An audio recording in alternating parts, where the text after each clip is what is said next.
Notre première lecture ce soir, c'est dans l'épître de Paul aux Éphésiens, chapitre 2.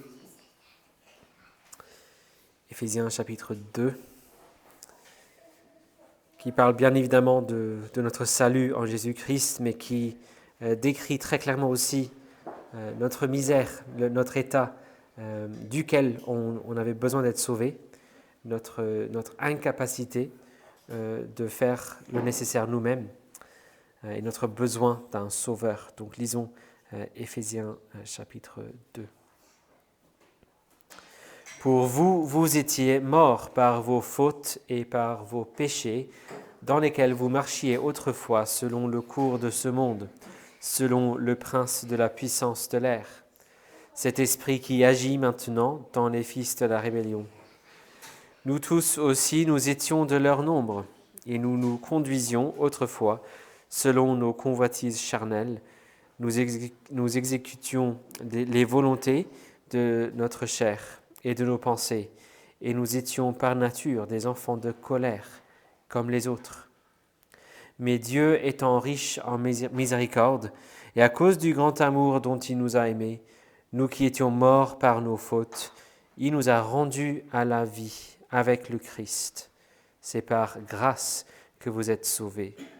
Il nous a ressuscités ensemble et fait asseoir ensemble dans les lieux célestes en Christ Jésus, afin de montrer dans les siècles à venir la richesse surabondante de sa grâce par sa bonté envers nous en Christ Jésus. C'est par grâce, en effet, que vous êtes sauvés, par le moyen de la foi. Et cela ne vient pas de vous, c'est le don de Dieu. Ce n'est point par les œuvres, afin que personne ne se glorifie. Car nous sommes son ouvrage.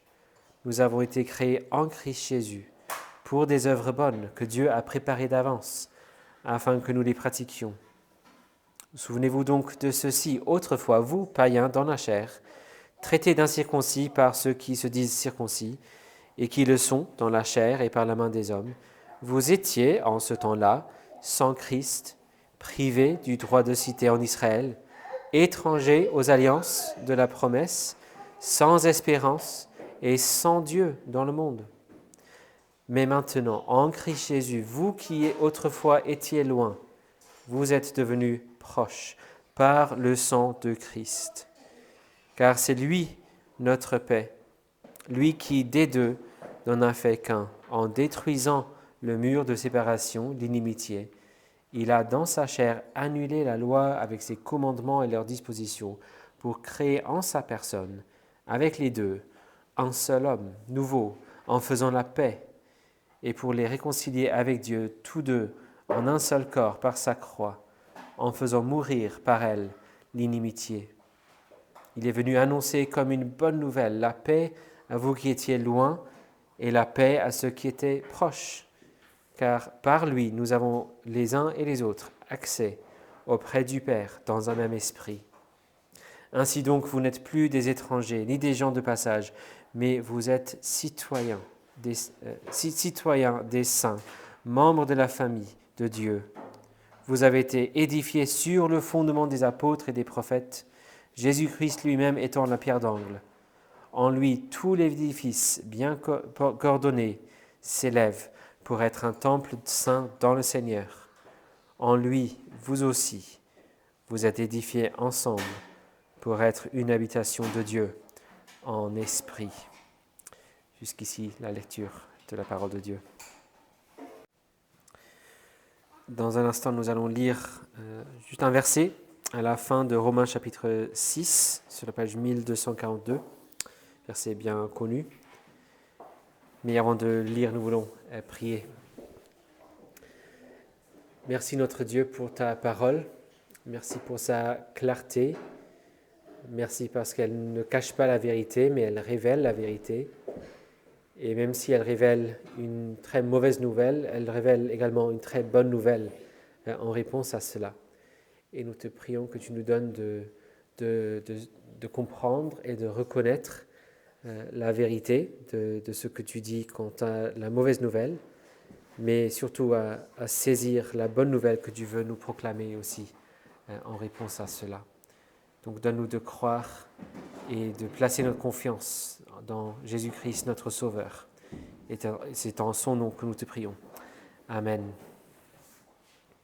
Donc Romains chapitre 6 et le verset 23. Car le salaire du péché, c'est la mort, mais le don gratuit de Dieu, c'est la vie éternelle en Christ Jésus, notre Seigneur. Le salaire du péché, c'est la mort, mais le don gratuit de Dieu, c'est la vie éternelle en Christ Jésus, notre Seigneur. Nous regardons ce soir un des versets qui donne un excellent résumé de l'Évangile. En fait, on a regardé l'année dernière vers le début de la série sur le catéchisme de Heidelberg. Donc, je redirai cette année ce que j'ai dit l'année dernière. C'est un excellent verset à apprendre par cœur. C'est très utile pour saisir l'Évangile. Mais c'est aussi un bon verset à méditer pour se mettre au clair sur notre situation devant Dieu. En effet, c'est exactement ce à quoi nous invite la question du catéchisme de Westminster que nous allons regarder ce soir. Il nous appelle à méditer notre état déchu. Comme on a vu les 2 dernières semaines, cet état a 2 caractéristiques fondamentales. C'est un état de péché et de misère. Nous sommes et pécheurs et misérables.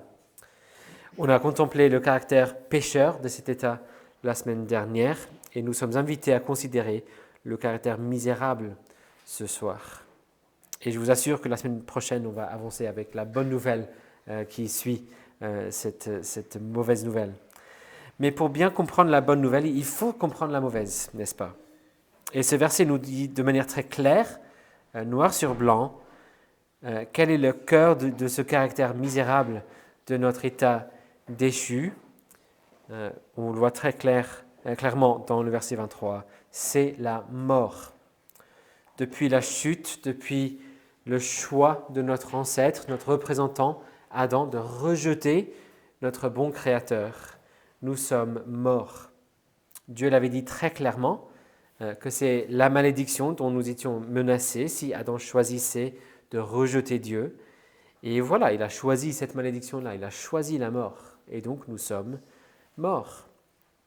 Mais ça veut dire plusieurs choses, n'est-ce pas? Il y a bien évidemment la réalité tragique, mais inévitable, du fait que nous allons tous mourir.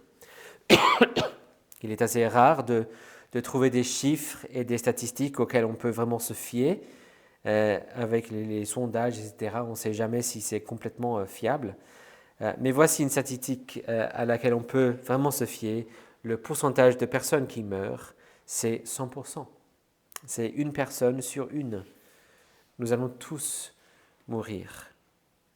Avec cela aussi, il y a bien évidemment tous les éléments associés à la mort. Il y a la maladie, la vieillesse, la faiblesse, le danger, les conflits, des catastrophes naturelles, des pandémies, des erreurs, la solitude, les addictions, des mauvaises habitudes, tout ce qui mène à la mort.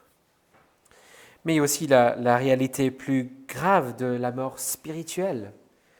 Parce que la mort physique ne suffit pas en tant que peine pour notre rejet de notre Créateur infini, éternel. Nous, les êtres qu'il a créés en son image, nous qui avons reçu une âme éternelle, créée en son image pour l'aimer, pour le glorifier, nous avons rejeté notre Créateur. C'est un péché d'importance infinie qui mérite une condamnation éternelle. C'est donc le verdict du juge, ce que l'on appelle dans le langage du catéchisme les peines de l'enfer, à jamais. C'est le fait d'être séparé de la présence bienveillante de Dieu, pas séparé de sa présence tout court, c'est pas possible, mais séparé de sa présence bienveillante. Et donc subir sa colère très juste contre nous, subir les conséquences de sa sainteté contre notre péché. Et c'est tout à fait logique quand nous nous rappelons de ce que dit Jésus concernant la vie éternelle. Sa définition de la vie éternelle dans Jean 17,5, c'est connaître Dieu et Jésus-Christ qu'il a envoyé. La vie, c'est connaître, être en relation, en communion avec Dieu. Mourir, donc, c'est d'être privé de cela. Et c'est ainsi que démarre la réponse que nous donne le catéchisme. C'est une des phrases les plus tragiques du catéchisme, l'une des phrases les plus tragiques tout court. Par sa chute, toute l'humanité a perdu la communion avec Dieu. Par sa chute, toute l'humanité a perdu la communion avec Dieu. C'est la plus grande tragédie qui soit.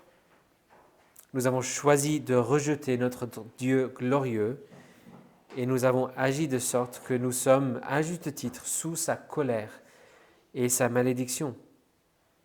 Alors que nous vivons encore en attendant cette mort, Dieu fait preuve de patience et de ce que nous appelons sa grâce commune. Il retient, il limite, il freine le mal. Malgré le fait de ne mériter que la mort, nous ne souffrons pas à 100%. Nous pouvons encore voir et apprécier le bien. Nous pouvons encore voir et nous réjouir de la beauté. Nous pouvons encore entendre et comprendre et croire la vérité. J'étais frappé par le fait, en préparant cet après-midi, en préparant un message sur le misère que nous vivons, le caractère misérable de notre état déchu. J'étais dans ma maison, je voyais le soleil briller, je voyais des fleurs, j'avais une bonne tasse de thé avec moi. Il y avait tant de beauté et de bonté autour de moi. J'avais la vérité de la parole de Dieu devant moi. J'avais plein de belles choses avec moi.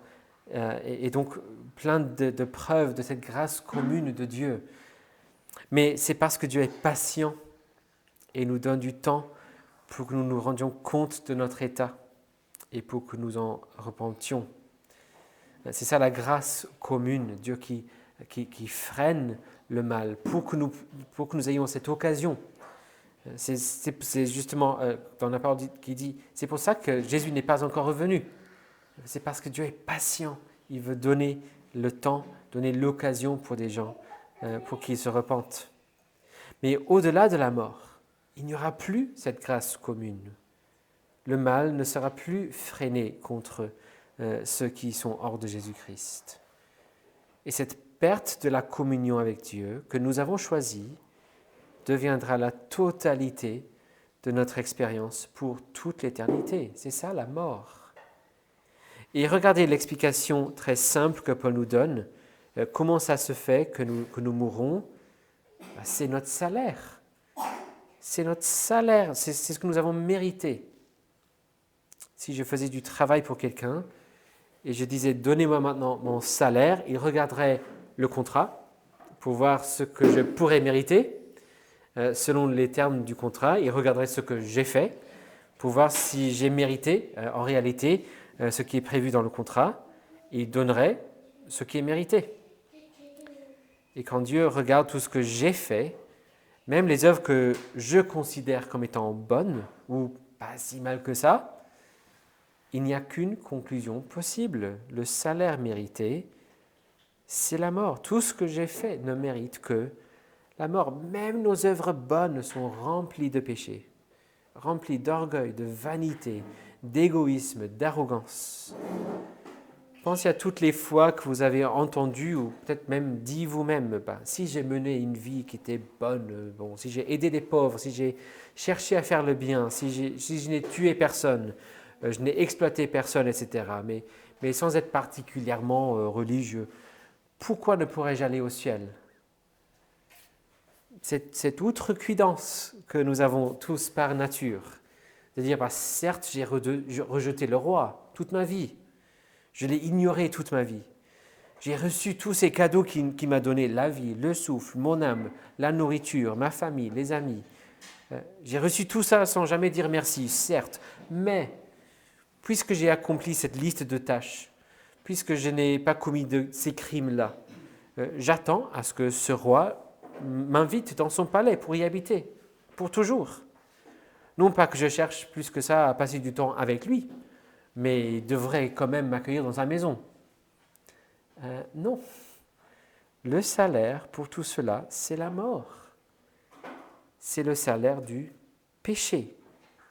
C'est ce que mérite le péché. Tout ça, c'est du péché. Voici le caractère misérable de notre état déchu. quelle merveilleuse nouvelle donc que la deuxième moitié du verset ne dit pas « mais le salaire des œuvres bonnes, c'est la vie éternelle ». Que dit-il? Le don gratuit de Dieu, c'est la vie éternelle, en Christ Jésus notre Seigneur. Non pas un prix mérité, non pas un héritage auquel on aurait droit, un don, donc quelque chose qu'il choisit de nous donner, et cela complètement gratuitement. En Christ Jésus, nous recevons la vie éternelle, la réconciliation avec Dieu, connaître Dieu, pour vivre en communion avec lui pour toute l'éternité. Reconnaissons donc la vérité de ce que dit Paul ici. Reconnaissons non seulement que nous étions ou que nous sommes morts en Adam, mais que c'est aussi notre salaire, ce que nous avons mérité. Et embrassons ce merveilleux don totalement non mérité, immérité, de notre Dieu miséricordieux en Jésus-Christ, la vie éternelle en lui, connaître Dieu et Jésus-Christ qu'il a envoyé pour toujours. Amen. Prions. Merci notre Père pour cette merveilleuse grâce, ce merveilleux don gratuit.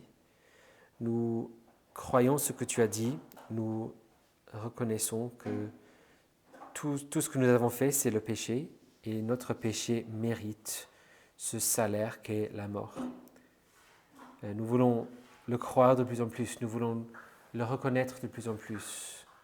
Donne-nous de voir là où il y a de l'orgueil encore en nous, qui pensent pouvoir mériter quoi que ce soit. Donne-nous de voir de plus en plus que nous dépendons totalement de ce don gratuit que tu nous as donné. Mais donne-nous de nous émerveiller de plus en plus de cette grâce que tu nous fais en Christ Jésus, pour que nous puissions te glorifier dans tout ce que nous faisons. Au nom de Jésus-Christ. Amen.